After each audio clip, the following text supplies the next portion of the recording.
Hello, welcome to this very special MoFounders Videocast. I'm Stephen James, a partner at Morrison Foerster.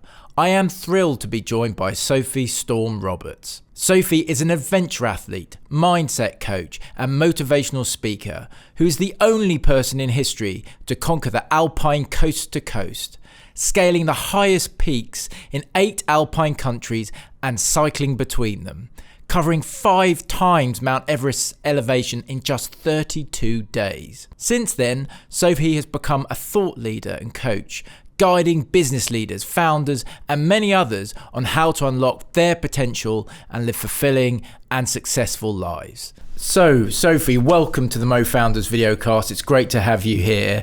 I wanted to start off with the idea of a challenge mindset. What does that mean? Where does it come from? How have you developed that concept? Absolutely. Well, thank you for having me here. I think I realised quite early on in life that fear is something that holds me back. And I decided to do something about it. And I looked at different kind of areas of my life and thought, I'm limited by this fear and I don't want that to be the case. So I basically just started to put challenges in front of myself. And what I realised was pretty magical, that when you actually challenge yourself directly in proportion to that fear that you have, the fear actually disappears. And for me, this was just like extraordinary, because I was in my early 20s. I was working in a tech startup in a very fast-paced, entrepreneurial, ambitious environment.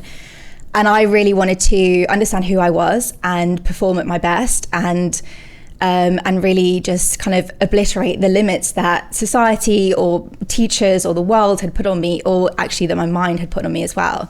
And so I decided 6 months into my first graduate job that I was going to challenge myself.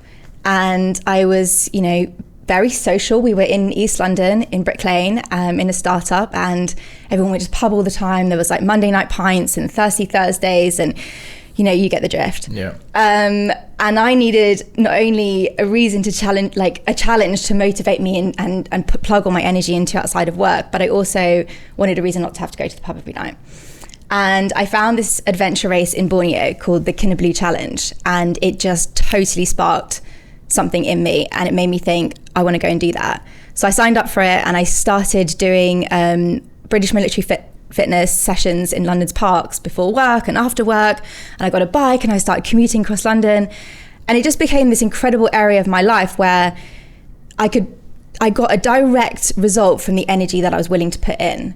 And every single time I applied myself to physical and mental training, I then was able to push further and go harder. And that just seemed like this limitless pit of opportunity and potential. And I was like, this is absolutely amazing. So that challenge mindset that I landed on in that moment has become the foundation of my whole entire life. My brand, Challenge Sophie, the mission that I'm on, the change that I champion in the world, which is, when we challenge ourselves, we can change our mindsets, and then we can change our lives. And it's really that. I think that so many of us, we shy away from the things that are difficult and scary. And the fear and the inner critic and the self-sabotage and the self-doubt, imposter syndrome, they're so well versed. They've had so much airtime. They are so, that show is just running the whole time. Apparently we have up to 90,000 thoughts a day, and around up to 60,000 of those can be negative. So I personally feel like that's a monumental amount of energy and time that we can reclaim and power. And that's my mission. And that is at the heart of what this challenge mindset is all about. So if you think about founders, and obviously this is a videocast that's focused around founders and the challenges that they have. So if you're starting up a new business, that must be one of the most terrifying things that you can possibly do. So many risks, so many reasons not to do it. So how do you take your challenge mindset and how to sort of inculcate that in a founder environment of a new business? And obviously you said you came from the startup world, so how would you be able to develop that challenge mindset in a founder? You've got to love the challenge, right? Yeah. You've got to wake up every single day, and the reason that you get out in bed in the morning is for the challenge. And so I work with a lot of founders, and we do coaching around being able to clearly articulate and identify your why. And your why, there's 3 of them that we work on, and it's why this product, why me, or why this team, us, and then why now? And really being able to articulate that, and then also communicate that not only to yourself or with your leadership team. That needs to be something that you're thinking about all day long, every day. And the energy behind that come from, is so important. And a lot of people don't really think about this, because I think we've actually had a conversation before about being intrinsically versus extrinsically motivated. And so, for example, if, obviously a lot of founders want to make a lot of money, right? That's a great goal. But is that enough to keep you going when it really, really gets hard? And is that enough to harness an incredible team of people and a vision that they're really going to get behind? That's the question that each founder needs to kind of think about. But really, it is that why. It is that, you've got to love the journey and the pursuit of it, and the challenge and the change and the uncertainty. Like for me, when I get into places where some version of rock bottom, and that's why I've done so many different endurance challenges, and I've done Ironman triathlons, or cycling coast to coast across the USA, or cycling around the coast of Scotland. When I get to that point where I think, I don't know if I've got what it takes to continue, the next thought in my mind is, this is what I came here for. And it's those moments that I know are the most transformational. And it's like, okay, let's buckle up. This is what we came here for. So that's the mindset, that's the energy that we really want to harness as founders. That really like galvanizing, like when, all the chips are down, how are you going to bring your team into the room and deliver a speech that's going to make them go out there and deliver the best performance of their life when they're completely up against it, and pull something out of the bag that you didn't even know was possible? And so you talked about the challenges that you've faced and the challenges that you've voluntarily taken part in and you relish doing. Is that some of them pretty extraordinary? Is that saying something more about you, or is that something that's innate in everyone? If so, how do people release that sense of drive and looking at challenges and saying, actually, I am going to do this, even if it isn't the literal, walking up the mountain or doing it in extraordinary extreme challenge? How do people take that and apply that to their own lives? Is there something innate that has to be within the founder or within the individual person, or is it something that they have to develop? I think it's a mix of both. Right. But I believe that everybody has the potential to achieve extraordinary things. And my arena for transformation has been adventure sports. But when I got into that, I was also in, entrepreneurship, and I still am. And I think there's a lot of similarities between that. You've got to be incredibly driven. You've got to have a very strong sense of why. You've got to be able to find a way around, through, or over any obstacle that comes your way. And you've got to get really good with dealing with uncertainty. And what you get on the other side of that is a very strong sense of self-trust and identity. And you also start to love the journey. You realize it's less about what you're achieving and more about who you're becoming along the way. And so, yeah, I do think that everybody has, such incredible, extraordinary potential. And when I tried to boil it down into what was I put on this planet to do, and what am I, like, if I just stand on stage and just want to galvanize like thousands of people, what is that message? And it really is like, just grab your life with both hands and just go and see who you actually are and what you're actually capable of doing, because the world and our minds are not set up to help us find that out. Sure. And in terms of those founders who do succeed, because obviously most startups sadly don't succeed, what is the difference between those that succeed and those that don't? Is it those founders who understand their why, as you've just been describing, or what are the real ingredients you think that determine the successful founders, the ones that make it, as opposed to the ones that don't quite make it? The $1 million question, right? Yeah. The company culture is incredibly important. And I think that a lot of founders focus on the product and then themselves. And they're like, I've got a great product. This is a brilliant idea. And I'm going to, make this happen. But actually, it's about that, like assembling a world-class team around you, number one. Number two, it's then actually creating a company culture that harnesses and galvanizes them, and then a vision that motivates them and they can get behind that. And so really that's such a huge part of every founder's job, is not only, setting that company culture, rewarding it, living and breathing the values, but then also like constantly communicating that to new hires, to any key stakeholders. But the second thing is the ability to pivot, and that can have like multiple different aspects within one's business. And so that might obviously be pivoting on the business idea. And I think so often, like, we are so good at getting in our own way, and our ego holds on really tightly to, this is the problem that I'm solving. This is the solution I've created. My ego is like really attached to that. So being able to test fast and pivot fast is incredibly important. And that also comes down to a lot of founders who might still be holding on really tightly to being a CEO, but as their business grows, then they might not actually be the best CEO for that business. And again, like that's a lot about us and where we're attaching our identity and our self-worth, and being able to let go and step back and say, actually, I would be better as head of marketing or head of brand or tech or whatever it is. So is it do you think it's like a control thing? Because I can imagine if you're a founder and you're having a lot of success, being able to pivot or wanting to pivot is going to be a challenge, because you've had some success, but actually the market's going the other way, or the industry's changed, or you get a challenge like COVID that comes in from absolutely nowhere and it completely disrupts your business.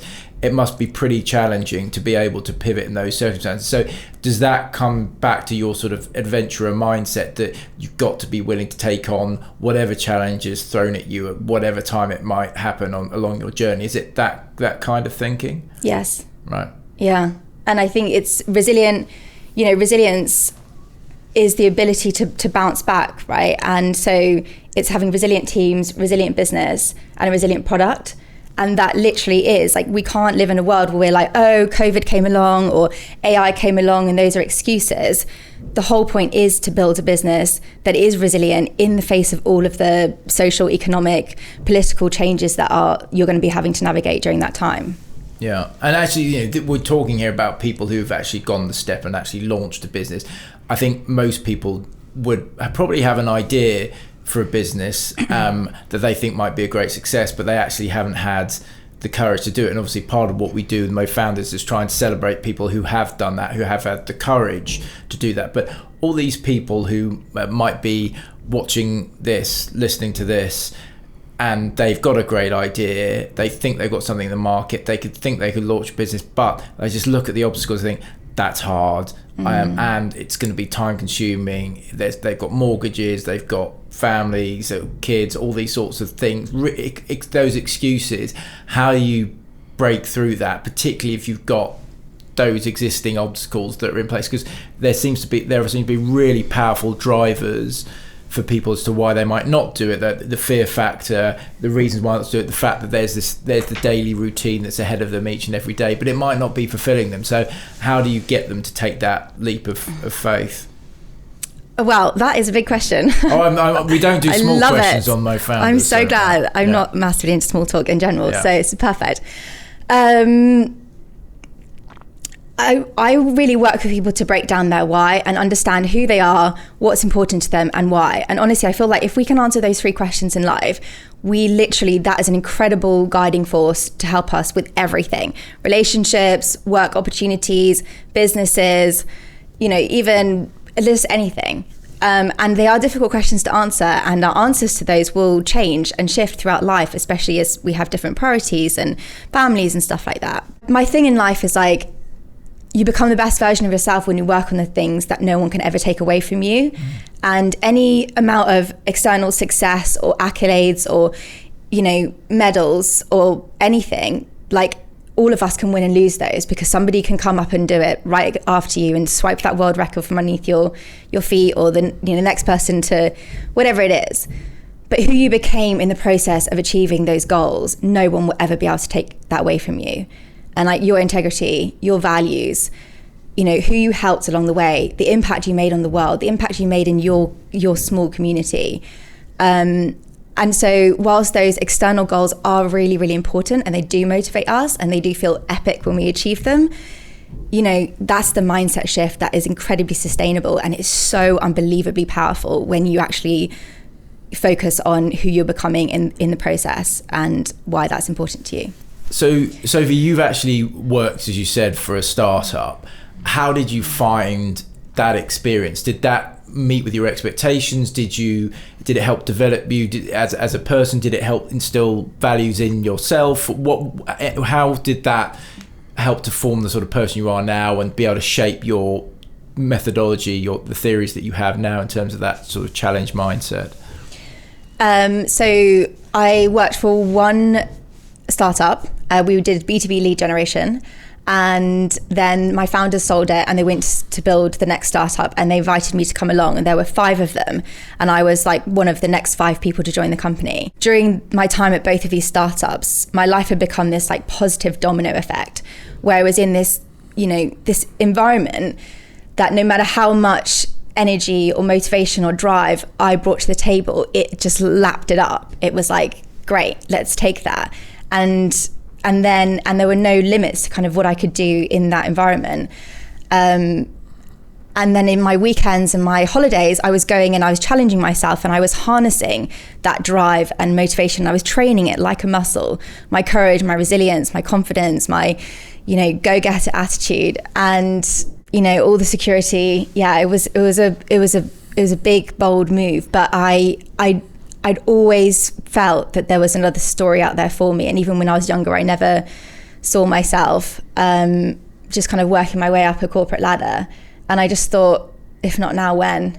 And the famous quote that's in my TED talk that made me kind of take the plunge was, somebody said to me on the phone a couple of days before I wrote my resignation letter. He just said, Sophie, a ship in a harbour is safe, but that's not what a ship was built for. Go sailing. And I just thought, yeah, I'm safe here, and that's great, but that's not me, and that's not the end of my story. So yeah, like I said, I released my ship into the safe harbour. It was absolutely petrifying, but that was the very beginning of me building my brand, and it's been an utterly extraordinary journey since then. And you mentioned the TED talk. Talk us through that and how you felt before doing that, because that's quite a tough thing to do, isn't it? Because you're on your feet, you're speaking for a number of minutes, and you've got a big audience in front of you, and this was you telling your story. It was all about your why, etc.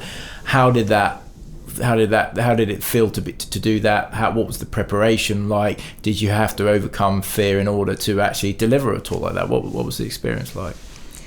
Yeah, it was. So the TED Talk was in June, and I think I knew that I was going to be doing it, the year before, and I just sort of put it off, and then when it finally came down to June, I was like, this is coming up soon, I probably really need to work on this. And in the days before, I basically rewrote my whole entire talk, and so I was like 3 days out basically, and then I got a call from the organizer, and he said, Sophie, we want you to be the opening speaker. Whew.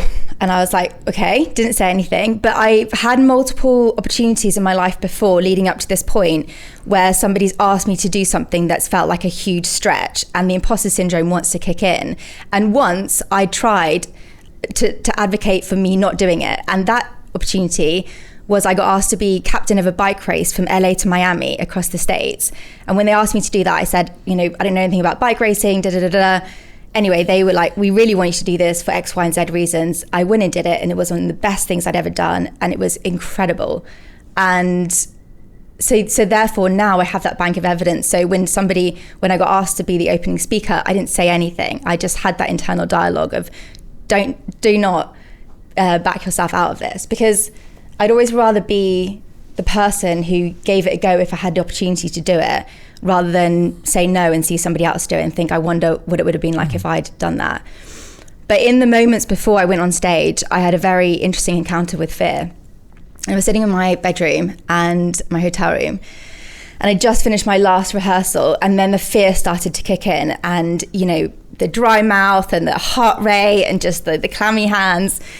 And I sat there and I thought, okay, let's just think about this really strategically. And I was like, let's just try and be zen about this. So I just closed my eyes and I just thought, okay, so I know that I can deliver this performance because I've just done it. So what's going to stop me from delivering that performance exactly how I want to on stage in a couple of minutes? And I realized the only thing that's going to stop me from doing that is if I let this fear sabotage me.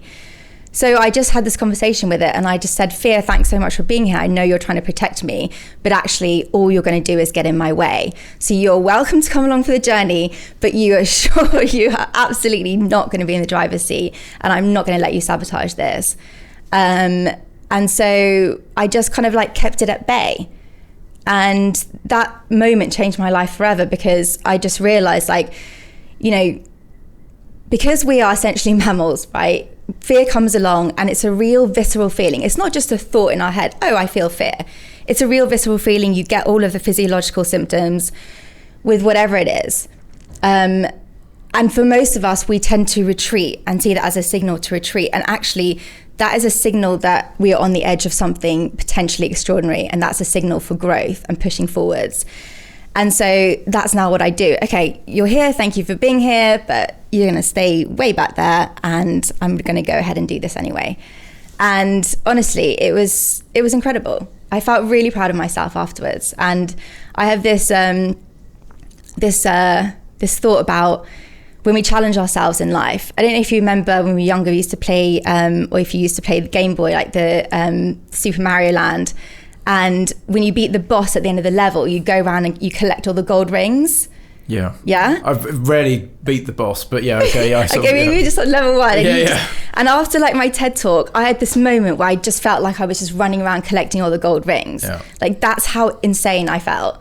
And that feeling, you know, it's incredible, and it is achievable for us, for every single one of us. We might have different levels, but you've got to start at a level that works for you, and you've got to build up from there.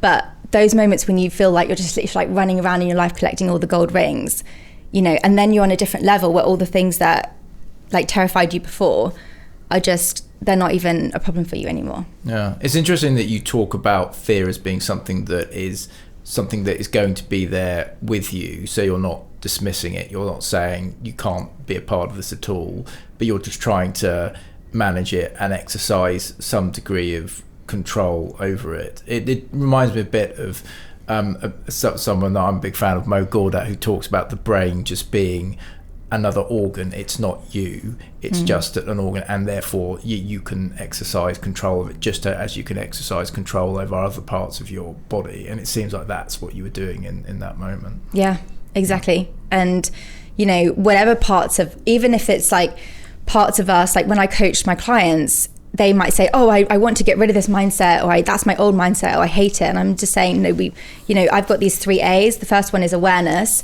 And that's having the awareness of where any thought pattern or any mindset that we might have or limiting belief.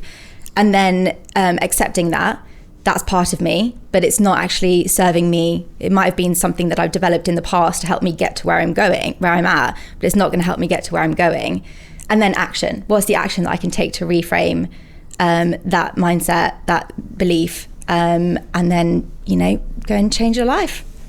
Amazing.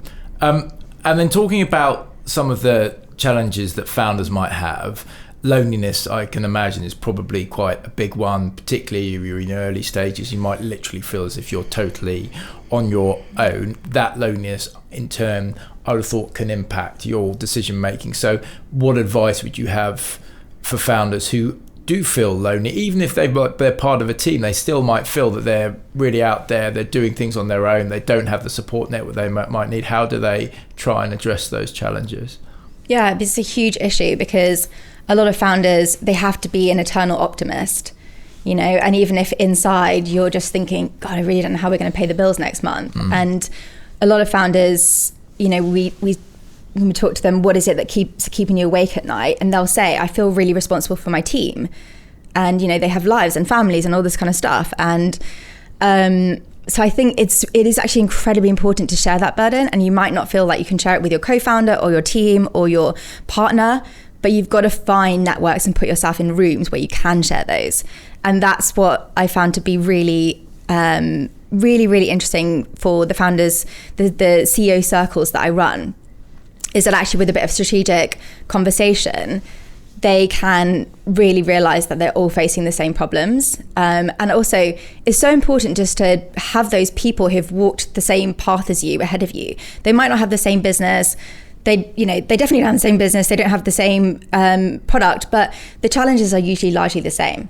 So actually, you've got to get into those rooms and you've got to be willing to be vulnerable. And that is the piece that's really difficult for a lot of founders. Yeah. And the challenges around, I would have thought, managing founders' mental health, avoiding burnout, all those sorts of things. Do you have any tactics in mind to manage burnout? Because that's obviously must be a huge risk for founders who are doing everything they possibly can do to make it a success, not necessarily realizing in some instances how hard they're pushing themselves and their bodies and their minds have limits. How do you work with founders to make sure that they have good mental health, that they're keeping everything in check while still obviously embracing the challenges that will drive them forward? Yeah, it's almost like the thing that gets pushed right to the bottom of the pile. Yeah. Health ignites performance, right? So, and the health is like physical, mental, spiritual, and emotional. And for example, like, I don't wake up and think, oh, I'm so energetic, I'm going to go exercise. No, I exercise because I want to feel energized. And you have to put energy in and then you get energy back out. But energy management, and we all have a certain amount of it each day. And it's looking at what, where or who are the things that are taking a lot of energy from us that we can refine. You've got to be extremely strategic about it. Otherwise, basically you're just gonna be running on empty the whole time. And so obviously, like, for me, from an athlete perspective, like, how can I help entrepreneurs think, prepare and perform like elite athletes, and train your body and mind so that you can go the distance? And so that's taking breaks when you need to, and actually just giving yourself a little bit of time just to reflect and just pause for a moment. It's making sure that you do the things that fill up your cup when you can. But I also think that in terms of, like, so for example, a lot of people really respond well to a question from their leaders of, what can I do to empower you to do the best job that you can? And like, if you are hiring somebody, or if you've been hired for your thinking, but you're completely tied up in meetings the whole time, then actually that's going to burn you out because you're not even able to come to work and do the best that you can do. So it's all of these kind of conversations, I think, that tapping into company culture and really bringing your staff along that journey, like finding out from them, what is it that I can do to help you do the best job you can do? That is going to alleviate some pressure from the founder feeling like they're having to drive everything forward all the time. Yeah, because I was just thinking there in terms of founders, I imagine, spend a lot of their time just firefighting, getting the next thing done, solving the next problem. They might not necessarily be thinking about the bigger picture stuff, how to develop the brand, how to develop their own personal brand, thinking about the overall strategy. So how do you steer founders in the right direction to be focusing on those things rather than just dealing with the daily firefighting? Yeah. It's hard, right? Because they don't seem quite as tangible. Whereas it's like, if I deal with this problem, then this problem is going to go away.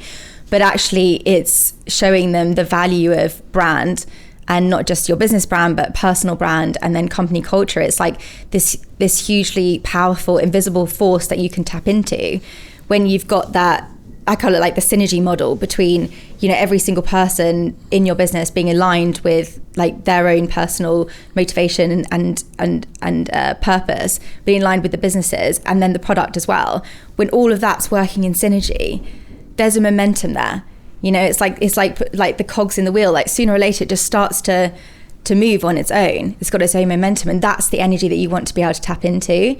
And it might not, be as, you might not be able to see it as clearly as like, oh, if I do X, I can solve this problem. But there is so much potential there to be tapping into. And speaking of founders, you're a founder of TrailBlazers. Tell us all about that. Yes, TrailBlazers is deeply important to me. So it's a program I set up to build confidence and courage in teenage girls that are struggling with mental health issues, and specifically ones that don't have access to these kind of programs. And I go into schools and I do talks and workshops and then take them on sailing trips and adventure camps. And it's really about giving them a space where they can close off the noise from the world that is constantly telling them who they should be, how they should look, what their life should look like, what success looks like, all of that kind of stuff. And they can just find this space to actually figure out who they are and then rise and shine as that person and feel a sense of support that they might not get elsewhere. And a lot of the girls that I work with, they're sort of called invisible by their teachers. And they're not ones that are creating any kind of issues or failing on their schoolwork or being truant or anything like that. They're just, their mantra in life is to try and be invisible so that they can not get criticism from people. And that obviously, well, I'm sure you can tell that obviously I'm very passionate about human potential. So for me to see that and just think about how much potential is being closed off and how much suffering that involves. Some of the girls I've worked with were suicidal when I first met them and now have gone on to, you know, achieve extraordinary things with their lives. And I just think, you know, it really doesn't take much in life to plant a seed or be the catalyst for somebody moving in a completely different direction. And I think that's like a really important message for all of us to take on board, because we're constantly inundated with so much content of, you know, everything in life. And actually, you know, just to be proud of those steps that we're taking on a daily basis, whether it's listening to this video cast or signing up to the next MoFounders networking event or going to the gym this morning or choosing to have 1 cup of coffee instead of 2, like those small individual choices, they are literally where you're building your life moment by moment, choice by choice, step by step. And those are the choices that determine, you know, your whole entire life. Yeah, and is that the bridge? Because I think some people will look at your challenges, what you've achieved, and think, my goodness, there's no way on earth I could do something like that. That's just something that's not me. Is it all about the small incremental things to get you to the place that you're at and have been at over the past few years? Yeah. 100%. And so when I first quit my job, I just tore up the whole rule book of life and was like, right, I moved to Chamonix in the French Alps because I always wanted to live in the mountains. I went and did this Alpine coast to coast expedition. And basically I climbed the highest mountains in the 8 Alpine countries. And I decided to cycle between them. And I covered, I think it was like 5 times the height of Mount Everest over 32 days. And so you imagine I would literally be cycling, I'd do like 150 kilometers on my bike a day. So I would cycle, started in Slovenia, cycle through Slovenia, climb the highest mountain in Slovenia. It took me 2 to 3 days. And then get back on my bike, cycle to, what was next? Austria, repeat, Italy, all the way around all of those Alpine countries.